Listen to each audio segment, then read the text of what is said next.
Welcome to Spurs Focus, your go-to spot for daily Tottenham news, transfers, and match updates. Don't forget to support the channel by hitting that subscribe button now. Let's dive into today's top story. Thomas Frank had plenty to discuss after his Tottenham side fought back to draw 2-2 at Brighton on Saturday afternoon in the Premier League.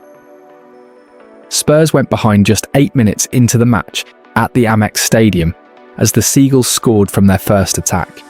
Jorginho Rutter curled a pass into Yankuba Minte's run, and the Gambian attacker outpaced the stunned Tottenham defence, rounded Guglielmo Vicario and poked the ball home. Brighton doubled their advantage on 31 minutes with a rocket shot from Yacine Ayari that Vicario should have done better with. Richarlison grabbed a key goal back before the break for Spurs, when Mohamed Kudus's shot struck the Brazilian in the box and he hooked the loose ball home. The visitors were the better side in the second half and created a number of chances, with substitute Javi Simons playing a key role. The leveller eventually came on 82 minutes when the Dutchman picked out Kudus on the right flank, and the Ghana international's cross hit Brighton defender Jan-Paul van Hecke on the leg and deflected into the net. Our Tottenham correspondent Alasdair Gold was among those putting the questions to Frank after the draw. Here's the full transcript from the press conference at the Amex Stadium. Yeah, very happy with that. Spoke about mentality before the game to the players. That to go down here against a good Brighton side, away from home on the back end of our first Champions League game, it's all about mentality. Of course, we need structure and tactics and game plan and all that. We like to praise ourselves as coaches, but in the end of the day, it's mentality to stay in there when it's tough. And I love the way we started the game. Away from home, just boom, on top of it. I don't think Brighton were over the halfway line in the first whatever. I can't remember when they scored 10, 12 minutes or whatever it was. Then they scored a goal where praise to Brighton, we can do better, and it's like this close to being offside. We keep going, keep on it. And then great goal, but Vic can do better. Very happy with him, spoke to him, so I think he had a great season for us, and it happens. But we keep going, we stay in the game, stick to the game plan, and I thought we looked physically strong. I thought the players looked strong and were intense throughout the game, even though we had a midweek game, which I'm very happy with the physical preparation during pre-season and everything the team have done with big help from the performance staff at Tottenham. So the mentality, the physical aspect, I thought was key. And coming here where last year we came here and were 2-0 up, lost 3-2, now we're 2-0 down and come back 2-2. I think it's good, and if there should have been a winner in my eyes, and maybe slightly biased, I think it should have been us. I think the amount of crosses, the amount of touches in the opponent's box, the amount of nearby, and also chances was more than enough to win the game. Exceptional. He was exceptional today. He was unstoppable almost, going forward. And I think also it was a bit unfortunate. It was Wilson who had to track him on the situation, because it was a little bit of a high-pressure situation, the Brighton wonder goal. But he just completely took him out going forward. Very good, just top. Yeah, I'm very, very pleased with that. I think Xavi came in and did exactly what we thought he could do in that 10 position. Of course, he had a good pre-season and he played 2 games in Germany and all that, but he's still coming into a team and all that. And I think on any other day, he'd score a goal. He got a great finish on the first one, great save from Verbruggen. And the other one, he missed times, and I think maybe he could have got an assist to Richie. Where Lucas takes the ball, he doesn't see him. I think he can play both. I think he can easily play the left winger. That can go more inside. I also think he'd have the right position too. Sometimes the playmakers, they drift to the side because there's no space in the middle. So I think he can do that. But 10, obviously he can play that as well. I'm very, very pleased with it.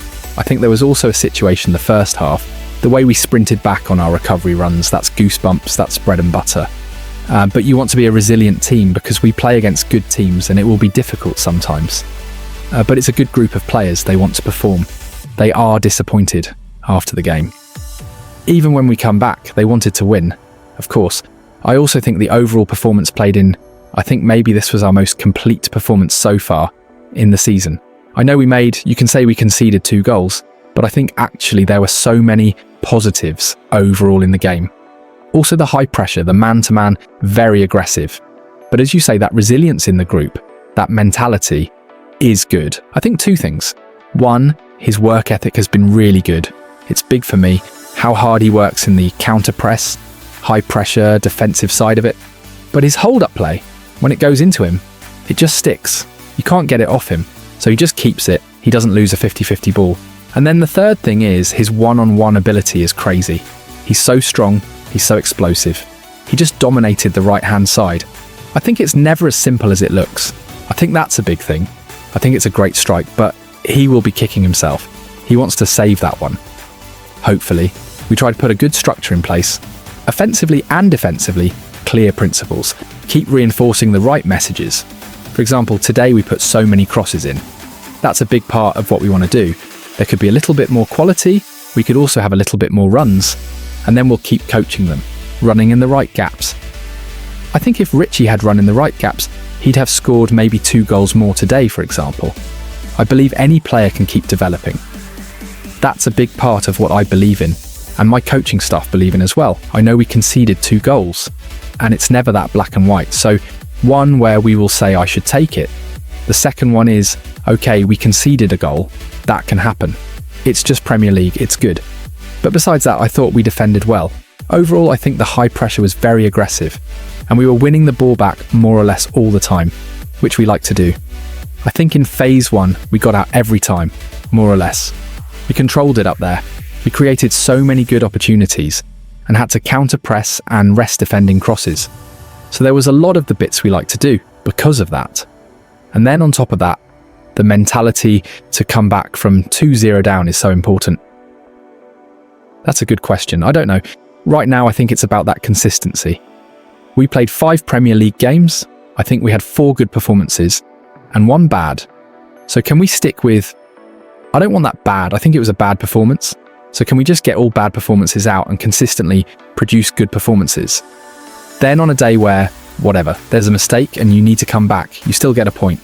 Or you maybe turn it around and win 2-1 or win 3-2. Happy with it, I must admit. I thought he looked lively. Clearly it looked like they were a little bit afraid of him, so he got time to turn and run forward. I think he produced some crosses, some good opportunities. He was also involved in a goal, worked hard, so a good first start. Hopefully it was a dead leg. He's actually been struggling with it for 4 or 5 days. It's just not settling as we hoped for. So hopefully Wednesday. Yeah, but I must admit, I've got 3 extremely good fullbacks. I think Died's been fantastic for us. So when another player is doing so well, then there's no reason to throw Destiny in too early. And I'm pretty sure we need all 3 throughout the season. That is crucial. We are playing hopefully around 60 games this season. That's a lot.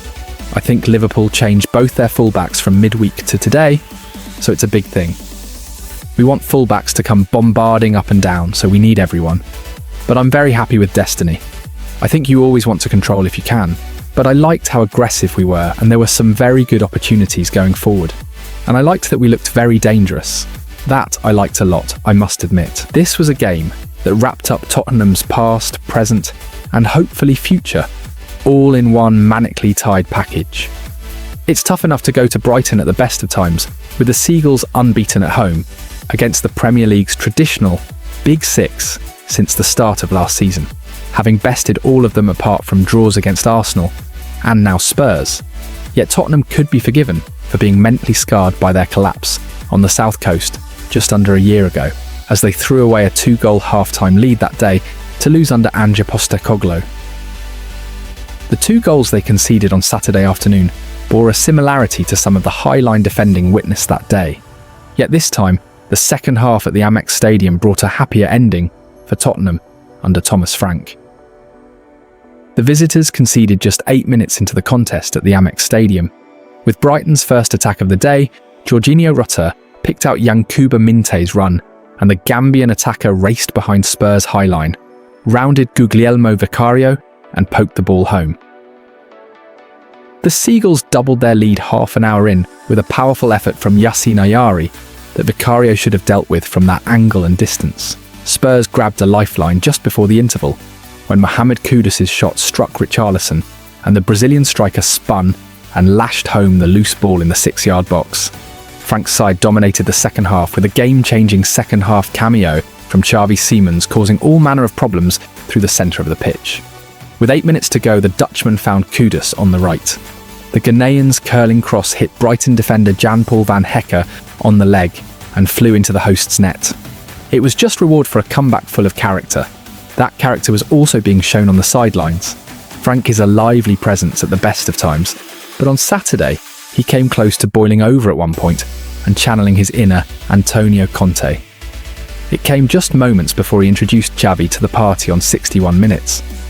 Richarlison had executed what appeared to be a regulation challenge on Brighton left-back Ferdi Kadioglu, only for the referee Chris Kavanagh to blow his whistle. Frank exploded in anger on the touchline towards the man in the middle, flinging his arm around and shouting. Kavanagh just stared at him, watching as fourth official Tom Neal spoke to him to see how he reacted. Fortunately for the Dane, his touchline temperament lies somewhere between Conte and Postecoglou, so he had already calmed down by that point and avoided any punishment from the official. At the end of the day, his Tottenham side had 45 touches in the Brighton box compared to the hosts having 17 in theirs, with 135 successful final third passes to the Seagulls' 57. The hard-earned point left Frank purring over what it meant and how it tied in with what he spoke to his players about before the match. I'm very happy with that character. I spoke about mentality before the game to the players. That, to go down here against a good Brighton side, away from home, on the back end of our first Champions League game, it's all about mentality, the Dane told Football.London. Of course, we need structure and tactics and game plan and all that. We like to praise ourselves as coaches. But in the end of the day, it's mentality to stay in there when it's tough. And I love the way we started the game. Away from home, just boom on top of it. I don't think Brighton were over the halfway line in the early minutes. Then they scored a goal where, praise to Brighton, we can do better, and it's like this close to being offside. We keep going, keep on it, and then great goal, but Vic can do better. Very happy with him, spoke to him, so I think he had a great season for us, and it happens. But we keep going, we stay in the game, stick to the game plan, and I thought we looked physically strong. He added, I thought the players looked strong and were intense throughout the game, even though we had a midweek game, which I'm very happy with the physical preparation during pre-season and everything the team have done, with big help from the performance staff at Tottenham. So the mentality, the physical aspect I thought was key, and coming here where last year we came here and were 2-0 up, lost 3-2. Now we're 2-0 down and come back 2-2. I think it's good. If there should have been a winner in my eyes, and maybe I'm slightly biased, I think it should have been us. I think the amount of crosses, the amount of touches in the opponent's box, the amount of near chances was more than enough to win the game. Frank's Tottenham are still a work in progress, and this match brought plenty of positives and also things to work on. There were first starts of the season for Destiny Udogie and Wilson Odobert, and the two left-siders put in differing displays.